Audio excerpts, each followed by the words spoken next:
नमस्कार साथियों, आप सभी का फिर से स्वागत है मेरे चैनल राधे हिंदी एकेडमी पर।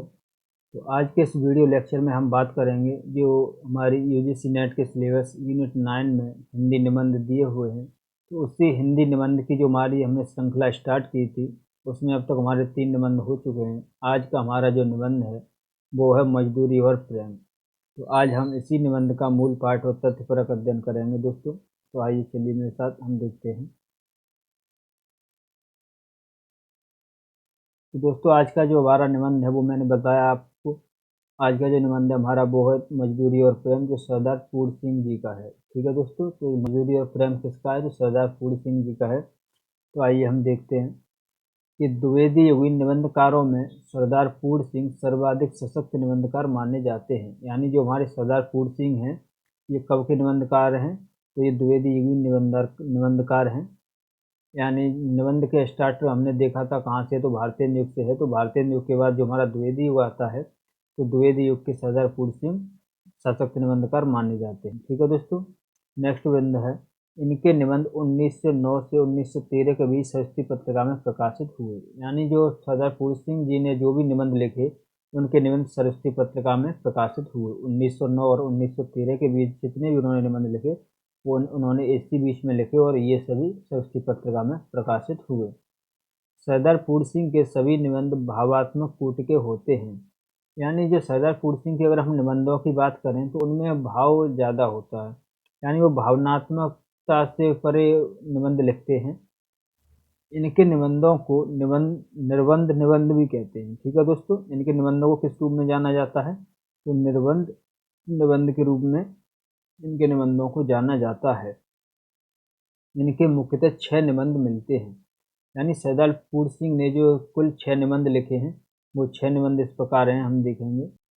उनका जो पहला निबंध है वो है सच्ची वीरता, कन्यादान, पवित्रता, आचरण की सभ्यता, मजदूरी और प्रेम, अमेरिका का मस्त योगी, बोल्ट हिटमैन। ठीक है दोस्तों, यानी सरदार फूल सिंह ने जो भी निबंध लिखे हैं वो ये निबंध हैं: सच्ची वीरता, कन्यादान, पवित्रता, आचरण की सभ्यता, मजदूरी और प्रेम, अमेरिका का मस्त योगी, बोल्ट हिटमैन। ठीक है दोस्तों, ये निबंध आपको ध्यान रखने हैं, क्योंकि इनमें से पूछ लेगा कि इनमें से कौन सा निबंध सरदार फूल सिंह का नहीं है, तो आपको ये बात ध्यान रखनी है। ठीक है दोस्तों, अब नेक्स्ट हम अपने निबंध की बात करें मजदूरी और प्रेम, तो उसके बारे में हम देखेंगे कि मजदूरी और प्रेम निबंध 8 भागों में लिखा गया है। ठीक है दोस्तों, जो हमारा निबंध है मजदूरी और प्रेम, ये कितने भागों में लिखा गया है? तो ये 8 भागों में हमारा ये निबंध लिखा गया है, जिनमें से हम क्रम बाई क्रम देखेंगे। जो हमारा पहला जो निबंध का भाग है वो है, शीर्षक है हल चलाने वाले का जीवन। यानी जो मजदूरी और प्रेम नाम से जो उन्होंने निबंध लिखा, उसमें कुल 8 शीर्षक हैं, यानी 8 भाग हैं। उनमें से जो पहला भाग है या शीर्षक है, उसका नाम है हल चलाने वाले का जीवन। इसमें उन्होंने जो किसान है उनकी चर्चा की है कि किसान जो हल चलाते हैं, किसानों की तुलना की है। इसमें अगर हम देखें तो कुछ कुछ बिंदु हम अभी देखते हैं कि इनमें क्या होगा। तो उनमें है कि किसानों की तुलना ब्रह्मा से की है। यानी इसमें उन्होंने जो किसान की तुलना है वो ब्रह्मा से की है, और इन्हें बेमुकुट गोपाल भी कहा है। ठीक है दोस्तों, तो किसानों को क्या कहा है? तो बेमुकुट गोपाल कहा है, और उनकी तुलना ब्रह्मा से की है। ये प्रकृति के जवान साधु हैं, और वो कहते हैं कि ये प्रकृति के जवान साधु हैं। यानी जो प्रकृति के जवान साधु के रूप में उन्होंने किसको माना है? तो हल चलाने वाले किसान को माना है। किसानों के गुण, दया, वीरता और प्रेम का वर्णन है इसमें। किसान के जीवन को वृक्षों के समान मौन बताया है। यानी जो किसानों का जीवन है वो उन्होंने वृक्षों के समान मौन बताया है। उनका जो नेक्स्ट शीर्षक या नेक्स्ट भाग है वो है गडरिये का जीवन। यानी जो हमारा मजदूरी और प्रेम निबंध है, उसका जो नेक्स्ट शीर्षक है वो है गडरिये का जीवन।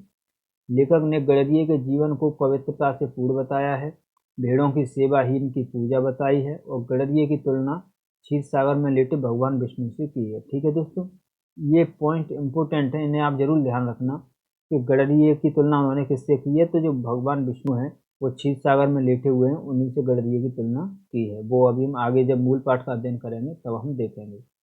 नेक्स्ट हमारा मजदूर की मजदूरी। जो मजदूर की मजदूरी शीर्षक है, इसमें क्या है कि जलसाज के काम की चर्चा की है एक तो इन्होंने, और विधवा नारी के काम की चर्चा की है। जो मजदूर की मजदूरी है, इसमें इन्होंने जलसाज के काम की चर्चा की है एक तो, और एक विधवा नारी के काम की चर्चा की है। ठीक है दोस्तों, नेक्स्ट है हमारा प्रेम मजदूरी। यानी जो नेक्स्ट शीर्षक है 4 नंबर का, वो है हमारा प्रेम मजदूरी। इसमें पत्नी के काम की चर्चा की है, यानी पत्नी के काम की चर्चा के माध्यम से उन्होंने मजदूरी पर चर्चा की है, तो वो है प्रेम मजदूरी में। नेक्स्ट शीर्षक है हमारा मजदूरी और कला। ठीक है दोस्तों, नेक्स्ट निबंध शीर्षक क्या है हमारा, मजदूरी और कला। यंत्रों की जगह श्रमिकों के श्रम का महत्व बताया है। इस निबंध में उन्होंने बताया है कि जो यंत्रों के द्वारा श्रम किया जाता है, यानी जो कल कारखानों के द्वारा श्रम किया जाता है, उससे ज़्यादा महत्व मानवीय श्रम का है, यानी श्रमिक में जो श्रमिक करते हैं उसका महत्व उसमें इन्होंने बताया है। नेक्स्ट निबंध है हमारा मजदूरी और फकीरी। यानी मजदूरी और फकीरी में इन्होंने बताया कि मजदूरी और फकीरी में कुछ अंतर होता है, वो उन्होंने अंतर भी बताए हैं, वो हम आगे जब निबंध का अध्ययन करेंगे वो उसमें पढ़ेंगे। लेकिन जो इसमें मोस्ट इम्पोर्टेंट जो बिंदु थे वो ये हैं कि जॉन ऑफ आर्क की फकीरी को भेड़ चराना बताया है। यानी जॉन ऑफ आर्क की जो फकीरी है वो भेड़ चराते थे, इसकी चर्चा की है। टोल्स्टॉय का त्याग जूते गांठना है, यानी इन्होंने इन महान व्यक्तियों के और उनके जो काम करते थे उनका वर्णन किया है कि जॉन ऑफ आर्क हैं वो भेड़ चराते थे, टोल्स्टॉय क्या करते थे, वो जूते गांठने का काम करते थे। उमर खयाम का प्रसन्नतापूर्वक तंबू साइट बनाना, यानी उमर खयाम हैं जो प्रसिद्ध कव्वाली गायक थे, कव्वाली लिखते थे, उनका जो काम है वो क्या था, वो तंबू सींचते थे। और खलीफा उम्र का अपने रंग महलों में चटाई आदि बुनना। तो दोस्तों ये मैं आपको इसलिए बता रहा हूँ क्योंकि ये बहुत ही इम्पोर्टेंट है और ये पिछली बार का क्वेश्चन भी रहा था। उन्होंने इन लोगों के नाम दिए थे और उनके काम का मेल मेल करके पूछा था कि उनके उनके कामों से बताइए। नेक्स्ट है हमारा, नेक्स्ट जो हमारा प्रेम और मजदूरी का नेक्स्ट शीर्षक है वो है समाज का पालन करने वाली दूध की धारा। यानी समाज के पालन करने वाली दूध की धारा जो शीर्षक है इसमें क्या है, गुरु नानक के भोजन का प्रसंग है। एक तो लालो एक बढ़ई है जिसके यहाँ गुरु नानक जी ठहरते हैं, और भागो एक रईस है। और उसके साथ साथ उन्होंने इसी निबंध में जापान के हाथों से बनी वस्तुओं का वर्णन किया है। ठीक है दोस्तों, तो इसमें क्या क्या है, गुरु नानक के भोजन का प्रसंग है, एक लालो बढ़ई का प्रसंग है इसमें, और भागो रही, और जापान के हाथों से बनी वस्तुओं का वर्णन है।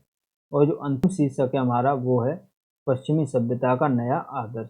ठीक है दोस्तों, तो पश्चिमी सभ्यता का नया आदर्श में क्या है, कलों को छोड़कर मनुष्यों की पूजा करना बताया है इसमें।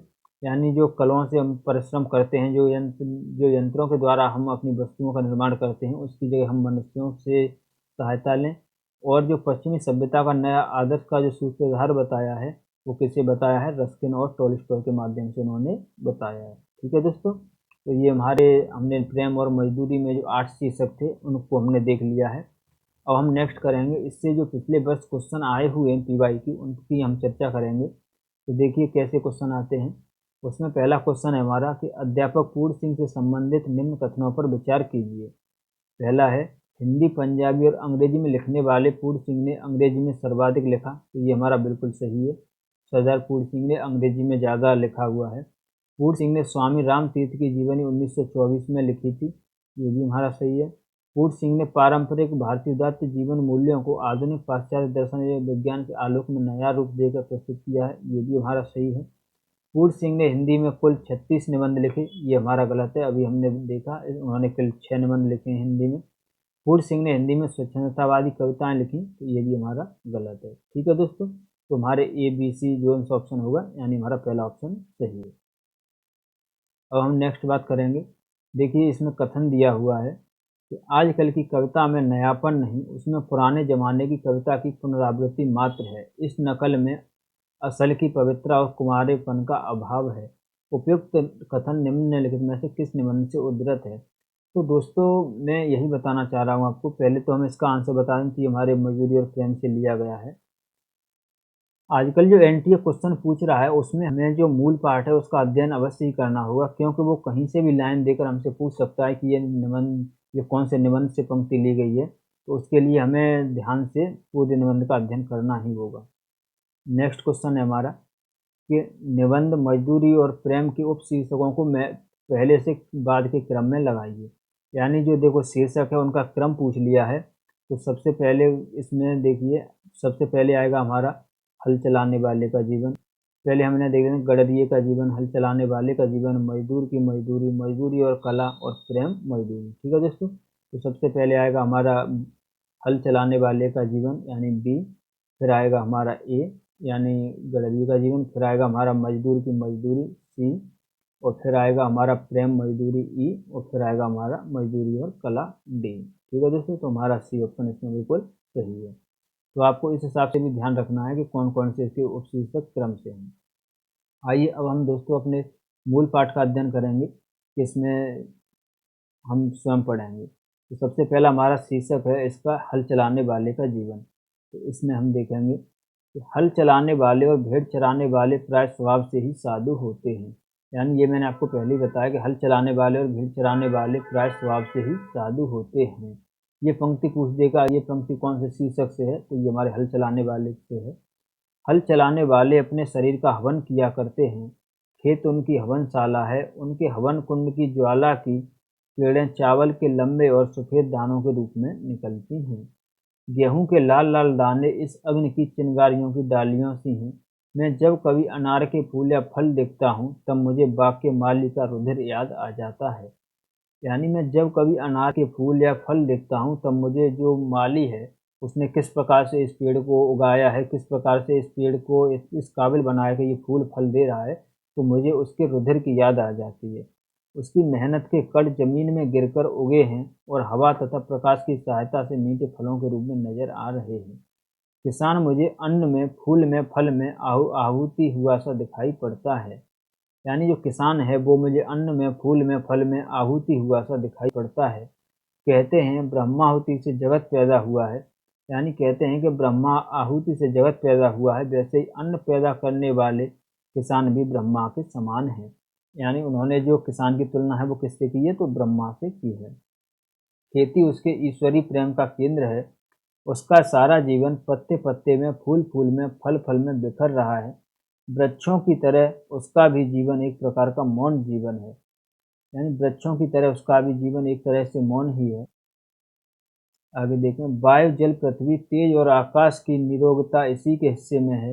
विद्या यह नहीं पढ़ा, जप और तप नहीं करता, संध्या वंदना आज से नहीं आते, ज्ञान ध्यान का इसे पता नहीं, मंदिर मस्जिद गिरजे से इसे कोई सरोकार नहीं, केवल साग पात खाकर ही अपनी भूख का निवारण करता है। यानी जो किसान है इसे ज़्यादा से ज़्यादा कुछ है न इसे हमारे मंदिर से मतलब है, न मस्जिद से मतलब है, गिरजे से मतलब है। वो केवल अपने साग पात खाकर ही अपनी भूख का निवारण करता है। ठंडे चश्मों और बहती हुई नदियों की शीतल जल से अपनी प्यास बुझाता है। प्रातः काल उठकर यह अपने हल बैलों को नमस्कार करता है और खेत जोतने चल देता है। दोपहर की धूप इसे भाती है। इसके बच्चे मिट्टी ही में खेल खेलकर बड़े हो जाते हैं। इसको और इसके परिवार को बैल और गांव से प्रेम है। यानी जो किसान है उसे अपने परिवार और बैल और गांव से ही प्रेम है, और उसे इसके ज़्यादा प्रेम अत्यधिक किसी से होता नहीं। अगर आप दोस्तों किसान की बात करें तो ये आप किसान के किसी भी कहानी में या उपन्यास में देख सकते हैं कि किसान को सबसे ज़्यादा अपने बैल, गांव, यानी उसे अपने गांव, बैल, परिवार, उसी परिवेश से अत्यधिक प्रेम होता है। उनकी यह सेवा करता है। पानी बरसाने वाले के दर्शनार्थ आंखें नीली आकाश की ओर उठती हैं। नैनों की भाषा में यह प्रार्थना करता है। साय और प्रातः, दिन और रात विधाता इसके हृदय में अचिंतनीय और अद्भुत आध्यात्मिक भावों की वृष्टि करता है। यदि कोई इसके घर आ जाता है तो यह उसको मृदु वचन, मीठे जल और अन्न से तृप्त करता है। धोखा यह किसी को नहीं देता। यदि इसको कोई धोखा दे भी दे तो इसका इसे ज्ञान नहीं होता। यानी किसानों को इसने भोलापन बताया है कि ये किसी को धोखा नहीं देता। अगर इसे ही कोई धोखा दे दे तो फिर भी इसे पता नहीं चलता है, क्योंकि इसकी खेती हरी भरी है, गाय इसकी दूध देती है, स्त्री इसकी आज्ञाकारिणी है, मकान इसका पुण्य और आनंद का स्थान है। पशुओं को चराना, नहलाना, खिलाना पिलाना, उसके बच्चों की अपने बच्चों की तरह सेवा करना, खुले आकाश के नीचे उसके साथ रातें गुजार देना, क्या स्वास्थ्य से कम है, स्वाध्याय से कम है। यानी किसान का काम क्या है, तो वो अपने पशुओं को चराता है, नहलाता है, खिलाता है, और उसके बच्चों को अपने बच्चों की तरह उनका पालन पोषण करता है। ये क्या स्वाध्याय से कम है। दया, वीरता और प्रेम जैसे इन किसानों में, यानी दया, वीरता और प्रेम जैसे इन किसानों में देखा जाता है, अन्यत्र मिलने को नहीं। गुरु नानक ने ठीक ही कहा है, भोले बाब मिले रघुराई। यानी गुरु नानक ने किसानों के बारे में क्या कहा है कि ये भोले भाले हैं, और भोले भाव मेरे रघुराई, यानी जो भोले वाले किसानों को ईश्वर अपने खुले दीदार का दर्शन कराता है। उनके फूस की छतों में से सूर्य और चंद्रमा छन छन कर उसके बिस्तरों पर पड़ते हैं। ये प्रकृति के जवान साधु हैं। यानी किसानों को इसने क्या कहा है, तो प्रकृति के जवान साधु कहा है। ये प्रकृति के जवान साधु हैं। जब कभी मैं इन बेमुकुट गोपालों के दर्शन करता हूँ, मेरा सिर स्वयं ही झुक जाता है।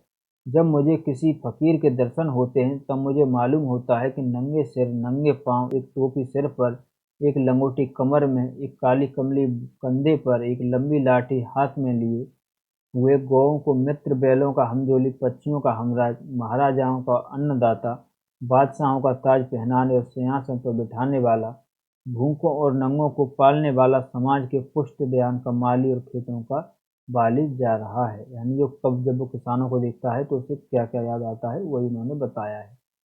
नेक्स्ट है हमारा जो शीर्षक है वो है गडरिये का जीवन। ठीक है दोस्तों, तो इसका हम अध्ययन करेंगे। इसमें देखेंगे कि एक बार मैंने एक बूढ़े गडरिये को देखा। घना जंगल है, हरे हरे वृक्षों के नीचे उसकी सफेद ऊन वाली भेड़ें अपना मुंह नीचे किए हुए कोमल कोमल पत्तियां खा रही हैं। गडरिया बैठा आकाश की ओर देख रहा है। ऊन काटता जाता है, उसकी आंखों में प्रेम लाली छाई हुई है। वह निरोगता की पवित्र मदिरा से मस्त हो रहा है। बाल उसके सारे सफ़ेद हैं, और क्यों न सफ़ेद हों, सफ़ेद भेड़ों का मालिक जो ठहरा, परंतु उसके कपोलों से लाली फूट रही है। बर्फानी देशों में वो मानो विष्णु के समान क्षीर सागर में लेटा हुआ है। यानी यहाँ पर उन्होंने गडरिये के जीवन की चर्चा की है कि गडरिया अपनी भेड़ों को चराता है, वो हमेशा जंगल में ही रहता है। और जो जब वो अपनी भेड़ चराने जाता है तो वो मानो ऐसे लेट जाता है बर्फानी देशों में, मानो विष्णु के समान क्षीर सागर में लेटा हो। उसकी प्यारी स्त्री उसके पास रोटी पका रही है। उसकी तो जवान कन्याएं उसके साथ साथ जंगल में भेड़ चराती घूमती हैं। अपने माता पिता और भेड़ों को छोड़कर उन्होंने किसी और को नहीं देखा। यानी जो उसकी जवान दो कन्याएं हैं, वो वहीं पर उसके साथ साथ जंगल में भेड़ चराती हैं। उन्होंने अपने माता पिता और भेड़ों के अलावा और किसी को नहीं देखा है। मकान इनका बेमकान है, घर इनका बेघर है। ये लोग बेनाम और बेपता हैं। यानी जो भेड़ चराते हैं वो एक जगह से दूसरी जगह विस्थापन करते रहते हैं। उनका कोई मकान नहीं है, उनका कोई घर नहीं है, और ये लोग बेनाम और बेपता हैं। इसमें एक पंक्ति है, उन्होंने कही है कि किसी के घर में मैं न घर का बैठा इस दारे फानी में, किसी के घर कर में न घर कर बैठना इस दाने फानी में, ठिकाना बेठिकाना और मकान बर ला मकान रखना। इस दिव्य परिवार को कुटी की जरूरत नहीं, जहाँ पाते हैं ये घास की झोंपड़ी बना लेते हैं। दिन को सूर्य, रात को तारागण इनके सखा है। गडरिये की कन्या पर्वत के शिखर के ऊपर खड़ी सूर्य का अस्त होना देख रही हैं। उनकी सुनहली किरणें इसके लिए लावण्य में मुख पर पड़ रही हैं। यह सूर्य को देख रही हैं और वह इसको देख रहा है। हुए थे आँखों में हुए थे आँखों के कल इशारे, इधर हमारे उधर तुम्हारे, चले थे अश्कों के क्या फव्वारे, इधर हमारे उधर तुम्हारे। दोस्तों ये पंक्तियाँ ध्यान रखना। ये पंक्तियाँ देकर एग्जामिनर पूछ सकता है कि ये किस शीर्षक में दी हुई हैं, या किस शीर्षक से ली हुई हैं, किस निबंध से ली गई हैं। तो इन्हें आप ध्यान रखना, और इनका क्रम भी पूछ सकता है। नेक्स्ट हम देखें कि बोलता कोई भी नहीं, सूर्य उसकी युवावस्था की पवित्रता पर मुग्ध है, और वह आश्चर्य के अवतार सूर्य की महिमा के तूफान में पड़ी नाच रही है। इनका जीवन बर्फ की पवित्रता से पूर्ण और वन की सुगंध से सुगंधित है। यानी जो जो गडरियों का जीवन है वो क्या है, इनका जीवन बर्फ की पवित्रता से पूर्ण और वन की सुगंध से सुगंधित है। इनके मुख, शरीर और अंतःकरण सफ़ेद, इनकी बर्फ परत और भेड़ें सफ़ेद। अपनी सफ़ेद भेड़ों में यह परिवार शुद्ध सफ़ेद ईश्वर के दर्शन करता है। एक और पंक्ति है इसमें कि जो खुदा को देखना हो तो मैं देखता हूँ तुमको, मैं देखता हूँ तुमको, जो खुदा को देखना हो। भेड़ों की सेवा ही इनकी पूजा है। जरा एक भेड़ बीमार हुई, सब परिवार पर विपत्ति आई। दिन रात उसके पास बैठे काट देते हैं। उसे अधिक पीड़ा हुई तो इन सब की आंखें शून्य आकाश में किसी को देखने लग गईं। यानी गडरियों की जो सबसे बड़ी संपत्ति है वो उनकी भेड़ ही है। उन्हीं को वो अपनी संपत्ति मानते हैं, और परिवार में उन्हीं को अपनी संपत्ति के समान समझते हैं। दिन रात उनके साथ ही काट देते हैं। अगर उनमें से किसी को भेड़ को कष्ट हो तो स्वयं वो अपने पर कष्ट को समझते हैं। पता नहीं किसे बुलाती है, हाथ जोड़ने तक किसी तक इन्हें फुर्सत नहीं। पर हाँ, इन सब की आंखें किसी के आगे शब्द रहित, संकल्प रहित मौन प्रार्थना में खुली हैं।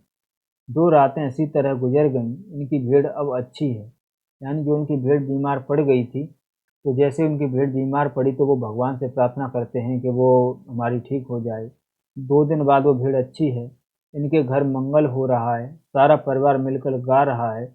इतने में नीले आकाश पर बादल घिरे और झमझम बरसने लगे, मानो प्रकृति के देवता भी इनके आनंद से आनंदित हुए। बूढ़ा गडरिया आनंद मत्त होकर नाचने लगा। वो कहता कुछ नहीं, रग रग उसकी नाच रही है। पिता को ऐसा सुखी देख दोनों कन्याओं ने एक दूसरे का हाथ पकड़कर पहाड़ी राग अलापना आरंभ कर दिया। साथ ही धम धम थम थम नाच की इन्होंने धूम मचा दी। मेरी आंखों के सामने ब्रह्मानंद का समा बांध दिया। मेरे पास मेरा भाई खड़ा था। मैंने उससे कहा, भाई अब मुझे भी भेड़ें ले दो। यानी जो लेखक के भाई थे और लेखक था, जब ये सब देख रहे थे तो लेखक ने इसमें अपने भाई से कहा कि भाई मुझे भी भेड़ ले दो। ऐसे ही ऐसे ही मूक जीवन से मेरा कल्याण होगा। विद्या को भूल जाऊं तो अच्छा है, मेरी पुस्तकें खो जाएं तो उत्तम है। ऐसा होने से कदाचित इन वनवासी परिवार की तरह मेरे दिल के नेत्र खुल जाएं और मैं ईश्वरी झलक देख सकूं। चंद्र और सूर्य की विस्तृत ज्योति में जो देव वेदगान हो रहा है, उसे इस गडरिये की कन्याओं की तरह मैं सुन तो न सकूं, परंतु कदाचित प्रत्यक्ष देख सकूं। कहते हैं ऋषियों ने भी इनका देखा ही था, सुना न था। पंडितों की ऊट-पटांग बातों से मेरा जी उकता गया है। प्रकृति की मंद-मंद हँसी में ये अनपढ़ लोग ईश्वर के हँसते हुए ओठ देख रहे हैं। पशुओं के अज्ञान में गंभीर ज्ञान छिपा हुआ है। इन लोगों के जीवन में अद्भुत आत्म अनुभव है भरा हुआ है। गडरिये के परिवार की प्रेम मजदूरी का मूल्य कौन दे सकता है? यानी ने यानी इसमें उन्होंने जो गडरिये का जीवन है उसके बारे में बताया हुआ है। अब हम नेक्स्ट देखें। नेक्स्ट हमारा शीर्षक है मजदूरी की मजदूरी। दोस्तों, आप एक-एक पंक्ति को ध्यान से देखते चलना कि कौन सी पंक्ति कौन से निबंध से ली गई है, कौन से शीर्षक से है, ये आपसे पूछ सकता है। और साथ ही ये भी चर्चा रखना कि उसमें क्या-क्या चर्चा की गई है, वो मैंने आपको पहले भी बता दिया है। अब हम नेक्स्ट देखेंगे, मज़दूर की मज़दूरी। आपने 4 आने अपने 4 आने पैसे मज़दूर के हाथ में रख कर कहा, यह लो दिन भर की अपनी मज़दूरी। वाह क्या दिल लगी है! हाथ-पाँव, सिर, आँखें इत्यादि सब के सब अवयव उसने आपको अर्पण कर दिए। ये सब चीज़ें उसकी तो थी ही नहीं, ये तो ईश्वरी पदार्थ थे। यानी मज़दूरी के जो मज़दूर लोग काम करते हैं, जब लोग उसको मज़दूरी देते हैं, तो कहते हैं कि लो 4 पैसे या 5 पैसे उसको देकर कहते हैं कि लो ये रही आपके दिन भर की मज़दूरी। पर वो कहते हैं कि ये इस उसके साथ तुम क्या दिल्लगी कर रहे हो? उसने हाथ, पाँव, सिर, आँखें सब के सब मिलाकर आपकी जो मज़दूरी की है उसके आपके सामने अर्पण कर दिए। ये सब चीज़ें तो ऐसी थी नहीं, ये तो ईश्वरी चीज़ें थीं। जो पैसे आपने उसको दिए, वे भी आपके न थे, वे तो पृथ्वी से निकली हुई धातु के टुकड़े थे। ये तो एक ईश्वर के निर्मित थे। मज़दूरी का ऋण तो परस्पर की प्रेम सेवा से ही चुकता है। यानी मज़दूरी का प्रेम तो परस्पर आप सेवा भाव से ही चुका दो, आपने उसका काम कर दिया, उसने आपका काम कर दिया, इस प्रकार से। अन्न धन देने से नहीं, ये तो दोनों ही ईश्वर के हैं। अन्न धन वही बनता है, जल भी वही बनाकर देता है। एक जिल्द साज ने मेरी एक पुस्तक जिल्द बांध दी। यानी फिर वो अपनी चर्चा करते हुए कहते हैं कि एक जिल्द साज ने मेरी एक पुस्तक की जिल्द बांध दी। मैंने तो इस मजदूर को कुछ भी न दे सका, परंतु उसने उम्र भर के लिए एक विचित्र वस्तु मुझे दे डाली। जब कभी मैंने इस पुस्तक को उठाया, मेरे हाथ जिल्दसाज के हाथ पर जा पड़े। पुस्तक देखते ही मुझे जिल्दसाज याद आ जाता, वह मेरा आमरण मित्र बन गया। पुस्तक हाथ में आते ही मेरे अंतःकरण में रोज भरत मिलाप का सा समा बन जाता था। यानी उन्होंने अपनी एक पुस्तक की जिल्द करवाई थी, तो जिल्दसाज ने जब उसकी पुस्तक को बांधा था, तो वो उसके एवज में उसकी कुछ मदद तो नहीं कर सके, लेकिन जब भी वो उस पुस्तक को उठाते या उस पुस्तक को देखते तभी उसे उन्हें उस जिल्दसाज की याद आ जाती थी और उससे उनका एक आमरण मित्र बन गया था। नेक्स्ट है नेक्स्ट उन्होंने एक और प्रसंग की चर्चा की है इसी में, कि गाड़े की एक कमीज को एक अनाथ विधवा सारी रात बैठकर सीती है, साथ ही साथ वो अपने दुख पर रोती भी है। एक दिन को खाना न मिला, रात को भी कुछ मयसर न हुआ। वह एक-एक टाँगे पर आशा करती है कि जब कमीज कल तैयार हो जाएगी, तब कुछ तो कुछ खाने के लिए मिलेगा। तब वह थक जाती है, तब ठहर जाती है, सुई हाथ में लिए हुए, कमीज घुटने पर बिछी हुई है। उसकी आंखों की दशा उस आकाश की जैसी है जिसमें बादल बरसकर अभी अभी बिखर गए हैं। यानी वो रो रो कर एक कमीज है उसको सिल रही है, तो उससे उसे कुछ मजदूरी मिलेगी जिससे उसे खाने को मिल जाएगा। नेक्स्ट है, खुली आंखें ईश्वर के ध्यान में लीन हो रही हैं। कुछ काल के उपरांत हे राम कहकर उसने फिर सीना शुरू कर दिया। यानी कुछ समय बाद उसने हे राम कहकर वो पुनः से अपने कार्य करने लगी। इस माता और इस बहन की सिली हुई कमीज मेरे लिए मेरे शरीर का नहीं, मेरी आत्मा का वस्त्र है। यानी जिस माता बहन ने ये कमीज सिली हुई है, ये मेरे लिए शरीर का कमीज नहीं, ये मेरी आत्मा का वस्त्र है। इसका पहनना मेरी तीर्थ यात्रा है। इस कमीज में उस विधवा की सुख दुख प्रेम पवित्रता के मिश्रण से मिली हुई जीवन रूपिणी गंगा की बाढ़ चली जा रही है। ऐसी मजदूरी और ऐसा काम प्रार्थना संध्या और नमाज से क्या कम है। शब्दों से तो प्रार्थना हुआ नहीं करती, ईश्वर तो कुछ ही मुंह प्रार्थना सुनता है और तत्काल सुनता है। नेक्स्ट है दोस्तों हमारा, एक मिनट।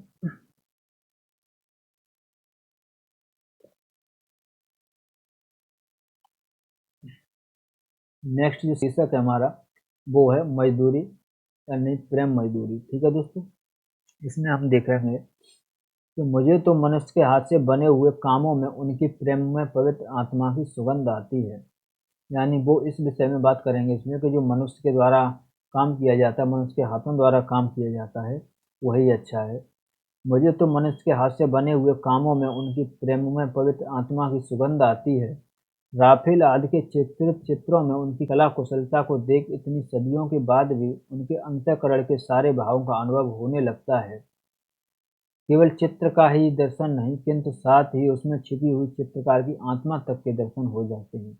यानी वो इसमें एक चित्र की बात करते हुए कहते हैं कि जब कोई चित्रकार चित्र रचता है, तो जब कोई बाद में उसे देखता है तो वो सिर्फ चित्र को ही नहीं देखता, उसको जो चित्र किया हुआ है उसके भी आत्मा के दर्शन हो जाते हैं। परंतु यंत्रों की सहायता से बने हुए फोटो निर्जीव से प्रतीत होते हैं। यानी जो हमारे यंत्रों से बने हुए फोटो हैं, वो हमें निर्जीव से प्रतीत बने होते हैं। उनमें और हाथ के चित्रों में उतना ही भेद है जितना बस्ती और शमशान में।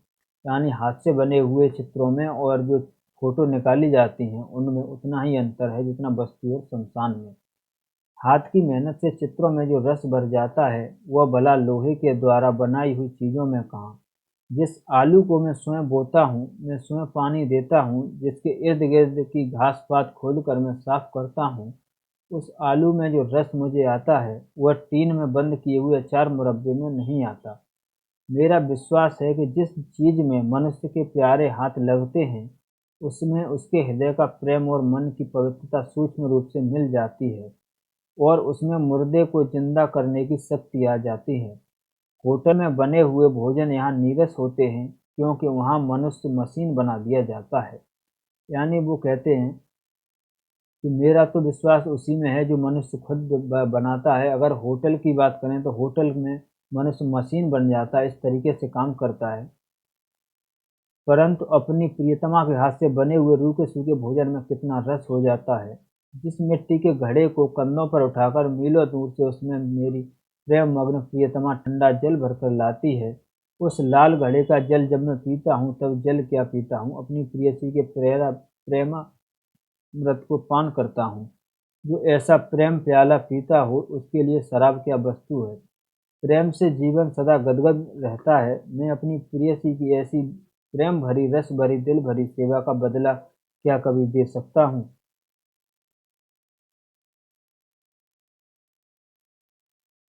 उधर प्रभात ने अपनी सफ़ेद किरणों से अंधेरी रात पर सफ़ेदी सी छिटकाई। इधर मेरी प्रेयसी मैना अथवा कोयला की तरह अपने बिस्तर से उठी।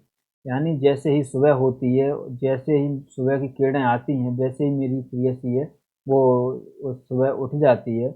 उसने गाय का बछड़ा खोला, दूध की धारा से अपना कटोरा भर लिया, गाते गाते अन्न को अपने हाथों से पीसकर सफ़ेद आटा बना लिया।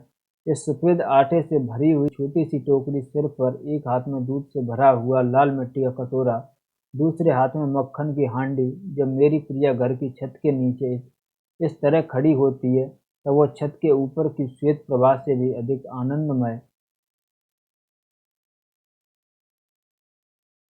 बलदायक, बुद्धिदायक जान पड़ती है। उस समय उस प्रभा से अधिक रसीली, अधिक रंगीली, जीती जागती, चेतन और आनंदमयी प्रातःकालीन शोभा सी लगती है। मेरी प्रिया अपने हाथ से चुनी हुई लकड़ियों को अपने दिल से चुराई हुई एक चिनगारी से लाल अग्नि में बदल देती है। जब वो आटे को छलनी से छानती है, तब मुझे उसकी छलनी के नीचे एक अद्भुत ज्योति की लौ नजर आती है। जब वो उस अग्नि के ऊपर मेरे लिए रोटी बनाती है, तब उसके चूल्हे के भीतर मुझे तो पूर्व दिशा की नभो लालिमा से भी अधिक आनंदमयी लालिमा दिख पड़ती है। यह रोटी नहीं, कोई अमूल्य पदार्थ है। मेरे गुरु ने इसी प्रेम से संयम करने का नाम योग रखा है। मेरा यही योग है। ठीक है दोस्तों, तो इसमें उन्होंने प्रेम मजदूरी में अपनी प्रेयसी का वर्णन किया है, यानी अपनी पत्नी के कामों की चर्चा की है। नेक्स्ट है हमारा मजदूरी और कला। ठीक है दोस्तों, इसमें हम देखेंगे कि आदमियों की तिजारत अपना मूर्ख का काम है, यानी आदमियों की तिजारत करना मूर्खों का काम है। यानी आदमियों की जो निंदा करते हैं, यानी आदमियों का तिरस्कार करते हैं, वो मूर्खों का काम है। सोने और लोहे के बदले मनुष्य को बेचना मना है, यानी सोने और मनुष्य के बदले मनुष्य को बेचना मना है। आजकल भाप की कलों का दाम तो हजारों रुपया है, यानी आजकल जो भाप के इंजन हैं, जो भाप से कल खाने चल रहे हैं, मशीनें हैं, उनका दाम तो हजारों रुपया है। परंतु मनुष्य 2 कौड़ी के 100 बिकते हैं, यानी मनुष्यों के श्रम का कोई मूल्य नहीं है। सोने और चांदी की प्राप्ति से जीवन का आनंद नहीं मिल सकता, यानी सोना चांदी मिल जाने से जीवन का आनंद है वह नहीं मिल सकता। सच्चा आनंद तो मुझे मेरे काम से मिलता है। मुझे अपना काम मिल जाए तो फिर स्वर्ग प्राप्ति की इच्छा नहीं। मनुष्य पूजा ही सच्ची पूजा है, यानी वो कहते हैं जो मनुष्य की पूजा है वही सच्चा ईश्वर की पूजा है। मनुष्य और गिरजे में क्या रखा है, ईंट पत्थर चूना कुछ ही रखो कहो। आज से हम अपने ईश्वर की तलाश मंदिर, मस्जिद, गिरजा और पोथी में न करेंगे। अब तो यही इरादा है कि मनुष्य की अनमोल आत्मा में ईश्वर के दर्शन करेंगे। यही आर्ट है, यही धर्म है। यानी आज से हम मंदिर, मस्जिद को छोड़कर जो मनुष्य है, मनुष्य से ही प्रेम करेंगे, उसी के दर्शन करेंगे, उसी की सहायता करेंगे। मनुष्य के हाथ से ही ईश्वर के दर्शन कराने वाले निकलते हैं। बिना काम, बिना मजदूरी, बिना हाथ के कला कौशल के विचार और चिंतन किस काम के। सभी देशों के इतिहासों से सिद्ध है कि निकम्मे पादरियों, मौलवियों, पंडितों और साधुओं का दान के अन्न पर पला हुआ ईश्वरी चिंतन अंत में पाप, आलस्य और भ्रष्टाचार में परिवर्तित हो जाता है। यानी वो एक तरह से जो काम नहीं करते, उन पर व्यंग करते हुए कहते हैं कि इतिहासों से हम देख लें, जो निकम्मे पादरी, मौलवी, पंडितों, साधुओं का जो दान के अन्न पर पलते हैं और वो फिर अपना चिंतन देते हैं, अपना ईश्वरी चिंतन, अपने ईश्वर के बारे में वर्णन करते हैं, वो सभी पाप है, आलस्य और भ्रष्टाचार में परिवर्तित हो जाता है। जिन देशों में हाथ और मुंह पर मजदूरी की धूल नहीं पड़ने पाती, वे धर्म और कला कौशल में कभी उन्नत नहीं कर सकते। यानी जिन देशों में मजदूरी करने से आदमी जो मजदूरी नहीं करते, उस देश में कभी कौशल और उन्नति नहीं हो सकती। पद आसन निकम्मे सिद्ध हो चुके हैं। यही आसन ईश्वर प्राप्ति करा सकते हैं, जिनसे जोतने, बोने, काटने और मजदूरी का काम लिया जाता है। लकड़ी, ईंट और पत्थर को मूर्तिमान करने वाले लोहार, बढ़ई, मेमार तथा किसान आदि वैसे ही पुरुष हैं जैसे कवि, महात्मा और योगी आदि। यानी जो काम करने वाले हैं, जो लकड़ी, ईंट, पत्थर मूर्तिमान करने वाले और लोहार, बढ़ई, जो भी काम करने वाले लोग हैं, जो भी काम करने वाली जातियां हैं, वही हमारे सच्चे कवि, महात्मा और योगी आदि हैं। उत्तम से उत्तम और नीच से नीच काम सबके सब प्रेम शरीर के अंग हैं। यानी उत्तम से उत्तम काम, हम कोई भी काम करें वो ही हमारा उत्तम है। निकम्मे रहकर मनुष्यों की चिंतन शक्ति थक गई है, यानी निकम्मे रहकर मनुष्यों की चिंतन शक्ति थक गई है। बिस्तर और आसनों पर सोते और बैठे बैठे मन के घोड़े हार गए हैं। सारा जीवन निचुड़ चुका है, स्वप्न पुराने हो चुके हैं। दोस्तों ये वाली पंक्तियां अब जरा इम्पोर्टेंट है, इन्हें ध्यान से देखना। आजकल की कविता में नयापन नहीं, उसमें पुराने जमाने की कविता की पुनरावृत्ति मात्र है। इस नकल में असल की पवित्रता और कुमारेपन का अभाव है। दोस्तों ये वाली पंक्तियाँ दरअसल आप इसलिए ध्यान रखना, क्योंकि अगर ये पंक्तियाँ आपसे वैसे पूछ ली जाएँ, तो आप बोलोगे कि ये और किसी निबंध की चर्चा करोगे। हमेशा कविता क्या है, निबंध शुक्ल जी का वही याद आता है, क्योंकि इसमें कविता की चर्चा है कि आजकल की कविता में नयापन नहीं, उसमें पुराने ज़माने की कविता की पुनरावृत्ति मात्र है। इस नकल में असल की पवित्रता और कुमारेपन का अभाव है। अब तो एक नए प्रकार की कला कौशलपूर्ण संगीत साहित्य संसार में प्रचलित होने वाला है। यदि वह न प्रचलित हुआ तो मशीनों के पहियों के नीचे दबकर हमें मत मरा समझिए। यह नया नया साहित्य मजदूरों के हृदय से निकलेगा। उन मजदूरों के कंठ से यह नई कविता निकलेगी जो अपना जीवन आनंद के साथ खेत की मेड़ों का, कपड़े के तांगों का, जूते के टांकों का, लकड़ी की रगों का, पत्थर के नसों का भेदभाव करेंगे। हाथ में कुल्हाड़ी, सिर पर टोकरी, नंगे सिर और नंगे पांव धूल से। एक मिनट दोस्तों।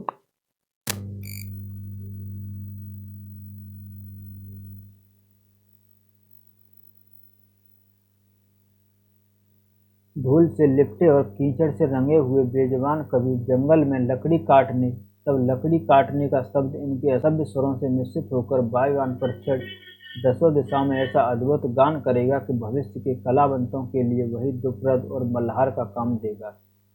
चरखा कातने वाली स्त्रियों के गीत संसार के सभी देशों के कौमी गीत होंगे।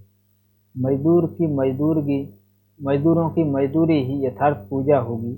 कला रूपी धर्म की तभी वृद्धि होगी, तभी नए कवि पैदा होंगे, तभी नए ओलियों का उद्भव होगा। परंतु ये सब के सब मजदूरी के दूध से पलेंगे। धर्म, योग, शुद्ध आचरण, सभ्यता और कविता आदि के फूल इन्हीं मजदूर ऋषियों के उद्गान में प्रफुल्लित होंगे। यानी जो मजदूर होंगे, जो नया साहित्य है वो मजदूरों से ही निकलेगा, ऐसा वो कहते हैं। और नेक्स्ट है हमारा, जो नेक्स्ट शीर्षक है हमारा वो है मजदूरी और फकीरी। इसमें हम देखेंगे कि मजदूरी और फकीरी का महत्व थोड़ा नहीं। मजदूरी और फकीरी मनुष्य के विकास के लिए परम आवश्यक है। बिना मजदूरी किए फकीर का उच्च भाव शिथिल हो जाता है। फकीरी भी अपने शासन से गिर जाती है, बुद्धि बासी पड़ जाती है। बासी चीज़ें अच्छी नहीं होती। कितने ही उम्र भर बासी बुद्धि और बासी फकीरी में मग्न रहते हैं, परंतु इस तरह मग्न होना किस काम का। हवा चल रही है, जल बह रहा है, बादल बरस रहा है, पक्षी नहा रहे हैं, फूल खिल रहे हैं, घास नई, पेड़ पत्ते नए, मनुष्य की बुद्धि और फकीरी ही बासी। ऐसा दृश्य तभी तक रहता है जब तक बिस्तर पर पड़े पड़े मनुष्य प्रभात का आलस्य सुख मानता है। बिस्तर से उठकर जरा बाग की सैर करो, फूल की सुगंध लो, ठंडी वायु में भ्रमण करो, मनुष्यों के कोमल पल्लवों का नृत्य देखो, तो पता लगे कि प्रभात समय जागना बुद्धि और अंतःकरण को तरोताजा करना है, और बिस्तर पर पड़े रहना, उन्हें बासी कर देना, निकम्मे बैठे हुए चिंतन करते रहना, अथवा बिना काम किए शुद्ध विचार का दावा करना, मानो सोते सोते खर्राटे मारना है।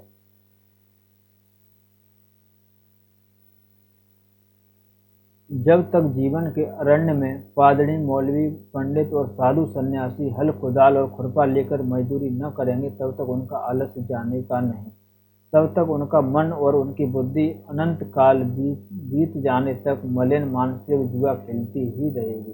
यानी वो एक तरफ मजदूरी और एक तरफ फकीरी में अंतर बताते हुए कहते हैं कि जो भी काम नहीं करते, जो आलसी हैं, उनमें वो बताते हैं कि पादरी हैं, मौलवी हैं, पंडित हैं, साधु सन्यासी हैं। और जब तक ये हल कुदाल लेकर मजदूरी नहीं करेंगे, काम नहीं करेंगे, तब तक इनका आलस्य नहीं जाएगा और तब तक इनकी जो बुद्धि है वो सही नहीं होगी। उनका चिंतन बासी, उनका ध्यान बासी, उनकी पुस्तकें बासी, उनका लेख बासी, उनका विश्वास बासी, उनका खुदा भी बासी हो गया है। इसमें संदेह नहीं कि इस साल के गुलाब के फूल भी वैसे ही हैं जैसे पिछले साल के थे, परंतु इस साल वाले ताजे हैं, इनकी लाली नई है, इनकी सुगंध भी नई ही अपनी है। जीवन के नियम नहीं पलटते, वे सदा एक ही से रहते हैं, परंतु मजदूरी करने से मनुष्य को एक नया और ताज़ा खुदा नजर आने लगता है। गेरुए वस्त्रों की पूजा क्यों करते हो? गिरजों की घंटी क्यों सुनते हो? रविवार क्यों मनाते हो? 5 वक्त नमाज क्यों पढ़ते हो? त्रिकाल संध्या क्यों करते हो? मजदूर के अनाथ नयन, अनाथ आत्मा और अनाश्रित जीवन की बोली सीखो, फिर देखो कि तुम्हारा यही साधारण जीवन ईश्वरी भजन हो गया है। यानी दोस्तों वो जो ईश्वर की पूजा और ईश्वर का जो भजन करने के लिए कहते हैं, तो वो कहते हैं कि तुम काम करो। जब तुम काम करोगे उसी से उन्नति होगी और वही ईश्वर की सच्ची पूजा है। नेक्स्ट है, मजदूर तो मनुष्य के समष्टि रूप परिणाम है। आमा रूपी धातु के गड़े हुए सिक्के का नगदी बयाना है जो मनुष्यों की आत्मा को खरीदने के वास्ते दिया जाता है। सच्ची मित्रता ही तो सेवा है, उससे मनुष्यों के हृदय पर सच्चा राज्य हो सकता है। जात पात रूप रंग नाम धाम तथा बाप दादे का नाम पूछे बिना ही अपने आप को किसी के हवाले कर देना प्रेम धर्म का तत्व है।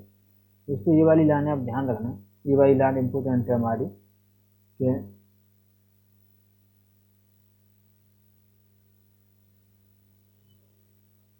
कि जात पात रूप रंग और नाम धाम तथा बाप दादों का नाम पूछे बिना ही अपने आप को किसी के हवाले कर देना प्रेम धर्म का ही तत्व है। जिस समाज में इस तरह के प्रेम धर्म का राज्य होता है उसका हर किसी को बिना उसका नाम धाम पूछे ही पहचानता है, क्योंकि पूछने वाले का कुल और उसकी जात वहाँ वही होती है जो उसकी जिससे कि वो मिलता है। वहाँ सब लोग एक ही माता पिता से पैदा हुए भाई बहन हैं। अपने ही भाई बहनों के माता पिता का नाम पूछना क्या पागलपन से कम समझना चाहिए। यानी वो कहते हैं कि सभी मनुष्यों के एक जैसे ही लोग हैं और उनमें आप भाई बहन माता पिता का नाम ऐसे पूछते हो तो ये क्या पागलपन नहीं है। यह सारा संसार एक कुटुंब है। लंगड़े लूले अंधे और बहरे उसी मोरूसी घर की छत के नीचे रहते हैं जिसकी छत के नीचे बलवान निरोग और रूपवान कुटुंबी रहते हैं। मूढ़ों और पशुओं का पालन पोषण बुद्धिमान सबल और निरोग ही तो करेंगे। आनंद और प्रेम की राजधानी का सिंहासन सदा से प्रेम और मजदूरी ही के कंधों पर रहता है। यानी आनंद और प्रेम की जो राजधानी है उसका सिंहासन हमेशा प्रेम और मजदूरी ही के कंधों पर रहता है। कामना सहित होकर भी मजदूरी निष्काम होती है, क्योंकि मजदूरी का बदला ही नहीं। निष्काम काम कर्म करने के लिए जो उपदेश दिए जाते हैं उनमें अभावशील वस्तु स्वभावपूर्ण मान ली जाती है।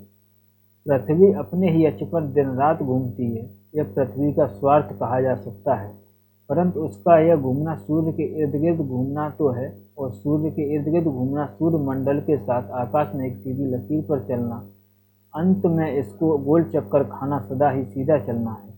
इसमें स्वार्थ का अभाव है। इसी तरह मनुष्य की विविध कामना उसके जीवन को मानो उसके स्वार्थ रूप धुरे पर चक्कर देती हैं, परंतु उसका जीवन अपना तो है ही नहीं, वह तो किसी आध्यात्मिक सूर्यमंडल के साथ ही चाल है।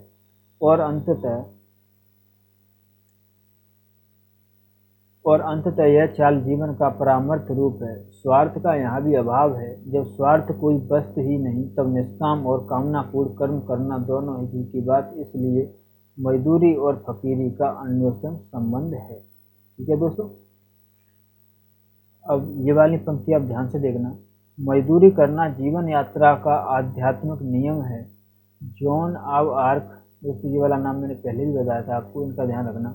जॉन ऑफ आर्क की फकीरी और भेड़ें चराना, यानी जॉन ऑफ आर्क हैं, एक तरफ वो फकीर भी हैं और अपना काम भी करते हैं, साथ साथ भेड़ें चराते हैं। टोल्स्टॉय का त्याग जूते गांठना, उमर खयाम का प्रसन्नतापूर्वक तंबू सीते रहना, खलीफा उमर का अपने रंग महलों में चटाई आदि बनना, ब्रह्मा ज्ञानी कबीर और रैदास का शूद्र होना, गुरु नानक और भगवान श्री कृष्ण का ऊप पशुओं को लाठी लेकर हाँकना सच्ची फकीर का अनमोल भूषण है। यानी वो कहते हैं ये लोग इतने महान होते हुए भी जो अपना काम है वो भी करते हैं, उन्हें अपने कामों से ऐसा कोई शर्म नहीं है। जो इतने बड़े बड़े महान लोग हैं फिर भी उनका अगर आप काम देखिए तो वो काम वही करते हैं जो और लोग भी करते हैं। ठीक है दोस्तों, नेक्स्ट शीर्षक है हमारा समाज का पालन करने वाली दूध की धारा। एक दिन गुरु नानक यात्रा करते करते लालो नाम के एक बढ़ई के घर ठहरे। उस गांव का भागो नामक रईस बड़ा मालदार था। उस दिन भागो के घर ब्रह्म भोज था। दूर दूर से साधु आए थे। गुरु नानक का आगमन सुनकर भागो ने उन्हें भी निमंत्रण दिया। यानी एक बार क्या हुआ, गुरु नानक एक बढ़ई के घर ठहरे हुए थे। तो बढ़ई का नाम क्या है, तो लालू नाम है बढ़ई का। तो उसी गांव में क्या हुआ कि एक रईस के यहाँ ब्रह्म भोज था, तो दूर दूर से साधु उसके यहाँ आए थे। तो गुरु नानक का आगमन सुनकर उसने उन्हें भी निमंत्रण दिया। गुरु ने भागो का अन्न खाने से इनकार कर दिया। इस बात पर भागो को बड़ा क्रोध आया। उसने गुरु नानक को बलपूर्वक पकड़ मंगाया और उनसे पूछा, आप मेरे यहाँ अन्न क्यों नहीं ग्रहण करते। गुरुदेव ने उत्तर दिया, भागो अपने घर का हलवा पूरी ले आओ तो हम इसका कार्ड बतला दें। वो हलवा पूरी लाया तो गुरु नानक ने लालू के घर से भी उसके मोटे अन्न की रोटी मंगवाई। भागो की हलवा पूरी उन्होंने एक हाथ में ली और और भाई लालो की मोटी रोटी दूसरे हाथ में। उन्होंने एक तरह से उस रईस के हाथ की रोटी ली और एक फकीर की रोटी ली, लेकर दोनों को जो दबाया तो एक से लोहू टपका, दूसरे से दूध की धारा निकली। बाबा नानक का यही उपदेश हुआ, जो धारा भाई लालो की मोटी रोटी से निकली थी, वही समाज का पालन करने वाली दूध की धारा है। यही धारा शिवजी की जटा से और यही धारा मजदूरों की उंगलियों से निकलती है। मजदूरी करने से हृदय पवित्र होता है, यानी वो कहते हैं कि मजदूरी करने से हृदय पवित्र होता है, संकल्प दिव्य लोकांतर में विचरते हैं। हाथ की मजदूरी ही से सच्चे ऐश्वर्य की उन्नति होती है। इसमें देखना दोस्तों, यहाँ से उन्होंने जापान में जो कार्य है उसकी तुलना की है, उसकी सराहना की है कि जापान में मैंने कन्याओं और स्त्रियों को ऐसी कलावती देखा है कि वे रेशम के छोटे छोटे टुकड़ों को अपना दस्तकारी की बदौलत हजारों की कीमत का बना देती हैं। नाना प्रकार के प्राकृतिक पदार्थों और दृश्यों को अपनी सुई के कपड़े के ऊपर अंकित कर देती हैं। जापान निवासी कागज, लकड़ी और पत्थर की बड़ी अच्छी मूर्तियां बनाते हैं। करोड़ों रुपए के हाथ के बने हुए जापानी खिलौने विदेशों में बिकते हैं। हाथ की बनी हुई जापानी चीजें मशीन से बनी हुई चीजों को मात करती हैं। संसार के सब बाजारों में उनकी बड़ी मांग रहती है। पश्चिमी देशों के लोग हाथ की बनी हुई जापान की अद्भुत वस्तुओं पर ध्यान देते हैं।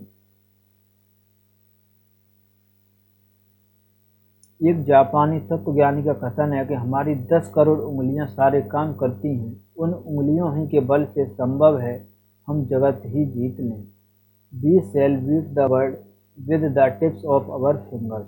जब तक धन और ऐश्वर्य की जन्मदात्री हाथ की कारीगरी की उन्नति नहीं होती, तब तक भारतवर्ष ही क्या, किसी भी देश या जाति की दरिद्रता दूर नहीं हो सकती। ठीक है दोस्तों, तो उसमें उन्होंने कहा है कि जब तक धन और ऐश्वर्य की जन्मदात्री हाथ की कारीगरी की उन्नति नहीं होती, तब तक भारतवर्ष की क्या, किसी भी देश की उन्नति नहीं होती। इसमें उन्होंने जो हाथ से किए हुए कार्यों का वर्णन है वो किया है कि जापान में ऐसी वस्तुएं बनाई जाती हैं जो हाथों से बनाई जाती हैं, और उनकी मांग देखिए वो विश्व भर में है, सभी देशों में है। आगे देखें, यदि भारत की 30 करोड़ नर नारियों की उंगलियां मिलकर कारीगरी के काम करने लगें तो उनकी मजदूरी की बदौलत कुबेर का महल उनके चरणों आप ही आप आ गिरे। आगे है, अन्न पैदा करना, सॉरी दोस्तों एक मिनट,